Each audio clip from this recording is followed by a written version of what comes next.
नमस्कार साथियों, आज हम बात कर रहे हैं भाजपा की नीति और सरकार की नीति के बारे में। आप देख रहे होंगे कि पूरे देश में कहीं ना कहीं कुछ ना कुछ मैटर ऐसे हो रहे हैं जिनको हिंदू और मुसलमान से जोड़ा जा रहा है। भाजपा की नीतियों को ही सरकार की नीतियों के रूप में दिमाग में बैठाने की कोशिशों का नतीजा यह है कि पुलिस और प्रशासन के विभिन्न हलकों में भाजपा की नीतियों का अंधानुकरण करने और पार्टी नेताओं तथा हिंदूवादी संगठनों के कार्यकर्ताओं की इच्छा अनुसार काम करने की प्रवृत्ति पैदा हुई है। बिलासपुर की घटना में पुलिस और सरकार का रुख यही बताता है कि संविधान के मूल्यों और उसकी भावना को खत्म करने और अल्पसंख्यकों को प्रताड़ित करने के लिए कानून को तोड़ने मरोड़ने का काम ऊंचे स्तर से ही जोर शोर से जारी है। आपने देखा होगा कि छत्तीसगढ़ या उत्तर प्रदेश, मध्य प्रदेश, जहां भी ऐसी कोई घटनाएं घट रही हैं, या यूं कहिए कि बीजेपी शासित राज्यों में ऐसा लग रहा है कि जो अधिकारी हैं, जो पुलिस वाले हैं, या जो भी लोग वहां पे कार्यरत हैं, उन लोगों को ऐसा लग रहा है कि वो भाजपा की जो नीतियां हैं, भाजपा के लोग या हिंदूवादी संगठन के लोग जो कह रहे हैं, उन नीतियों को पुलिस वाले फॉलो कर रहे हैं, सरकारी नीतियों को नहीं। छत्तीसगढ़ एक बार फिर गलत कारणों से चर्चा में है। छत्तीसगढ़ की पुलिस और प्रशासन के रवैये से और भाजपा सरकार की चुप्पी से यह प्रश्न खड़ा होता है कि हमारे देश और यहाँ के नागरिकों के लिए क्या फिलिस्तीन शत्रु राष्ट्र है।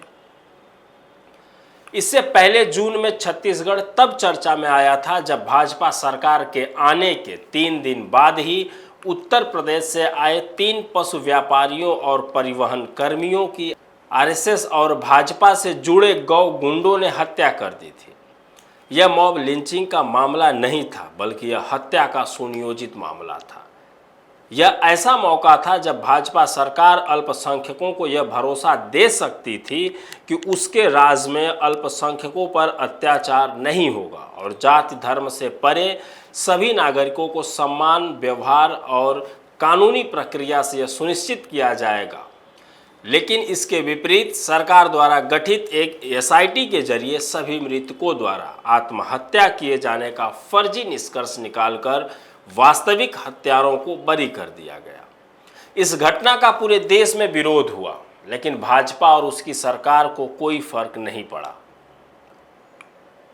अब 16 सितंबर को ईद के दिन बिलासपुर में 5 मुस्लिम नौजवानों को घरों और मोहल्लों में फिलिस्तीन का झंडा लगाने के कथित अपराध में भारतीय न्याय संहिता की धारा 197(2) जो देश की अखंडता पर प्रतिकूल प्रभाव डालने वाले कृत्यों से संबंधित है और जिसके लिए 5 वर्ष की सजा का प्रावधान है, के अंतर्गत गिरफ्तार किया गया है।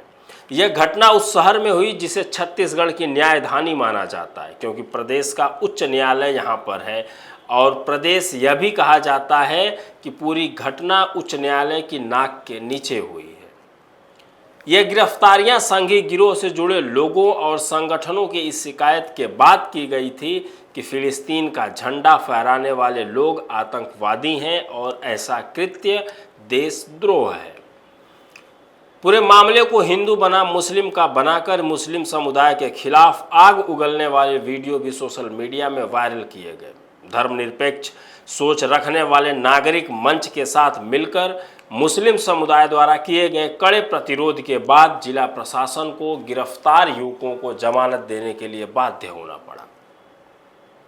उन्मादी हिंदू संगठनों के दबाव में गिरफ्तार युवकों को जेल में ही रखने की कोशिशों में सिटी मजिस्ट्रेट 24 घंटों तक लुका छिपी का खेल खेलते रहे और कानून की आंखों में धूल झोंकते रहे।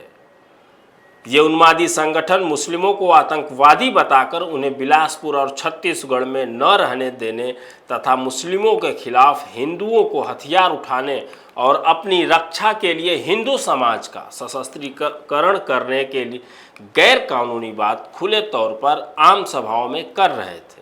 लेकिन भाजपा सरकार के संरक्षण के चलते इनके खिलाफ कोई कार्यवाही नहीं हो रही है। यह एक उदाहरण है कि भाजपा शासित राज्यों में किस प्रकार मुस्लिम त्योहारों को भी उन पर हमले के लिए इस्तेमाल किया जा रहा है। ऐसे ही हमले मध्य प्रदेश और उत्तर प्रदेश में भी हुए हैं और हो भी रहे हैं। मुहर्रम के मौके पर इसी जुलाई में जम्मू कश्मीर, बिहार, मध्य प्रदेश और झारखंड में भाजपा तथा विहिप नेताओं की शिकायतों पर यूपीए तथा बीएनएस के अंतर्गत मामले दर्ज किए गए हैं, गिरफ्तारियां भी की गई हैं। अल्पसंख्यकों के खिलाफ नफरती बातें फैलाकर समाज को सांप्रदायिक आधार पर बांटने का कोई भी मौका भाजपा या भाजपा के नेता या हिंदू संगठन के लोग छोड़ना नहीं चाहते। नफरती बातें करने वालों के खिलाफ कार्यवाही करने का सुप्रीम कोर्ट का आदेश यहाँ कचरे की टोकरी में पड़ा हुआ है और यहाँ का उच्च न्यायालय इन सब घटनाओं का मूक दर्शक बना हुआ है, जो पिछले एक दशक में न्यायपालिका के क्षेत्र में आई गिरावट का ही प्रतीक है। पूरी दुनिया के लिए फिलिस्तीन आज राजनीतिक सवाल है। 20वीं सदी के अंत तक जहां दुनिया के तमाम पराधीन देश राजनैतिक रूप से स्वतंत्र हो चुके हैं, 21वीं सदी में आज भी फिलिस्तीन का एक ऐसा देश है जो अपनी मातृभूमि की आज़ादी के लिए और इजराइल के प्रभुत्व से मुक्ति के लिए लड़ रहा है और जिसे दुनिया के उन सभी लोगों, समुदायों और संगठनों का समर्थन प्राप्त है जो शांति, न्याय और आज़ादी के हक में है और ये समझते हैं कि फ़िलिस्तीन ठीक उसी प्रकार फ़िलिस्तीनियों का है जिस प्रकार भारत भारतवासियों का है और फ्रांस फ्रांसीसियों का, और जो इसलिए फ़िलिस्तीनी भूभाग को हड़प हड़प कर वहाँ इजरायली बस्तियाँ बसाने की इजरायली सरकार की विस्तारवादी नीतियों का विरोध कर रहे हैं। इजराइल ने 1967 के बाद से फिलिस्तीन के पश्चिमी तट, गाजा पट्टी और पूर्वी यरूशलेम पर कब्जा करके अपने भूभाग का विस्तार किया है। फिलिस्तीनियों के हो रहे कत्लेआम के खिलाफ पूरी दुनिया में हो रहे विरोध प्रदर्शनों में वे लाखों इजरायली नागरिक भी शामिल हैं जो नेतन्याहू सरकार की विस्तारवादी नीतियों के खिलाफ हैं। भारत में भी बड़े पैमाने पर इजराइल और मोदी सरकार की इजराइल परस्त नीतियों के खिलाफ प्रदर्शन हुए हैं। इजरायली सरकार इसे यहूदी बनाम मुस्लिम का मुद्दा बनाकर पेश कर रही है और इजराइल की इस मुहिम को अमेरिका और साम्राज्यवादी देशों का समर्थन मिल रहा है। दुर्भाग्य यह है कि अपनी मुस्लिम विरोधी नीतियों के कारण मोदी सरकार भी इजराइल और अमेरिका के साथ खड़ी हो गई है। मोदी सरकार का यह रुख फिलिस्तीन के मामले में हमारी स्वतंत्रता के बाद से अपनाए गए रुख से बिल्कुल अलग है। इस देश के लोगों ने अपने स्वाधीनता संघर्ष के दौर से ही फिलिस्तीन आंदोलन का समर्थन किया है। इस नीति को विकसित करने में राष्ट्रपिता महात्मा गांधी की महत्वपूर्ण भूमिका रही है। आज़ादी के बाद यह हमारे देश की विदेश नीति का हिस्सा बनी, जिसे देश की किसी भी सरकार ने नकारने का साहस नहीं किया और जिसे हमारे देश के लोगों और लगभग सभी राजनीतिक पार्टियों की सहमति हासिल है। आज भी भारत सरकार की इस अधिकृत नीति में कोई बदलाव नहीं हुआ है, लेकिन मोदी के नेतृत्व वाली भाजपा सरकार ने अघोषित रूप से इस नीति को इजराइल परस्त बना दिया है। अब यह सरकार फिलिस्तीनियों से लड़ने के लिए इजराइल को हथियार उपलब्ध करवा रही है। इजराइल के लिए चेन्नई से हथियारों की एक खेप लेकर जा रहा एक जहाज स्पेन में पकड़ा जाता है। ये हथियार मेक इन इंडिया के तहत एक इजरायली कंपनी के साथ संयुक्त उद्यम के जरिए अडानी द्वारा बनाए गए हैं। पूरी दुनिया में भारत की किरकिरी हुई और इसके लिए केवल अडानी को जिम्मेदार नहीं ठहराया जा सकता। यह मामला बताता है कि देश के सार्वजनिक प्रतिरक्षा उद्योग का निजीकरण करने की कितनी बड़ी कीमत देश को चुकानी पड़ सकती है। इंटरनेशनल कोर्ट ऑफ जस्टिस ने इस जुलाई महीने में ही अपने फैसले में चेतावनी दी है कि इस युद्ध में अगर कोई भी सहभागी पाया गया तो इसे अंतर्राष्ट्रीय नियमों का उल्लंघन माना जाएगा। इजराइल को हथियार देकर फिलिस्तीनियों के कत्लेआम में मोदी सरकार भी शामिल हो गई है। इंटरनेशनल कोर्ट के फैसले को जब भी अमल में लाया जाएगा, मोदी सरकार को कटघरे में खड़ा किया जाएगा, जो इस देश की सर्वसम्मत नीति के खिलाफ देश की बेइज्जती कर रहे हैं। इसी तर्क का विस्तार भाजपा आज भारत में कर रही है और कह रही है कि जो फिलिस्तीन के साथ हैं वे सब आतंकवादी हैं। लेकिन यह ठीक वैसा ही तर्क होगा जैसे भाजपा को वोट देने वाली समूची जनता को सांप्रदायिक कहना। संघी गिरोह की भारत में मुस्लिमों से जन्मजात दुश्मनी जग जाहिर है। फिलिस्तीन के स्वाधीनता संग्राम के साथ भी कभी उसकी हमदर्दी नहीं रही, क्योंकि संघी गिरोह ने शुरू से ही साम्राज्यवाद के प्रति अपनी स्वामी भक्ति दिखाई है। और अब मोदी सरकार ने तो सत्ता में आने के बाद अमेरिका और अंतर्राष्ट्रीय वित्तीय पूंजी को खुश रखने की नीति को व्यावहारिक रूप देना शुरू कर दिया है। यही कारण है कि अब वह संयुक्त राष्ट्र संघ में भी खुलेआम इजराइल का समर्थन कर रहा है। यह कूटनीति गुटनिरपेक्षता की नीति का अघोषित परित्याग है। तो क्या अब भारत की जनता को भाजपा और संघी गिरोह की इजराइल परस्त नीति को मान लेना चाहिए? हमारे देश का संविधान अपने नागरिकों को अभिव्यक्ति की स्वतंत्रता का अधिकार देता है और इसमें राजनैतिक अभिव्यक्ति का अधिकार भी शामिल है। इस अधिकार का उपयोग करते हुए भारत का कोई भी नागरिक, समुदाय और संगठन विदेश नीति के मामले में भी केंद्र सरकार की उन नीतियों फैसलों का विरोध कर सकता है जिसके बारे में वह यह मानते हैं कि यह देश के व्यापक हितों और मानवीय संवेदना के खिलाफ है। जब किसी भी देश में लाखों निर्दोष लोगों का कत्लेआम किया जा रहा हो और हमारे देश की सरकार मौन हो, इसके खिलाफ आवाज़ उठाने और मानवता के हक में बात करने का अधिकार संविधान देता है।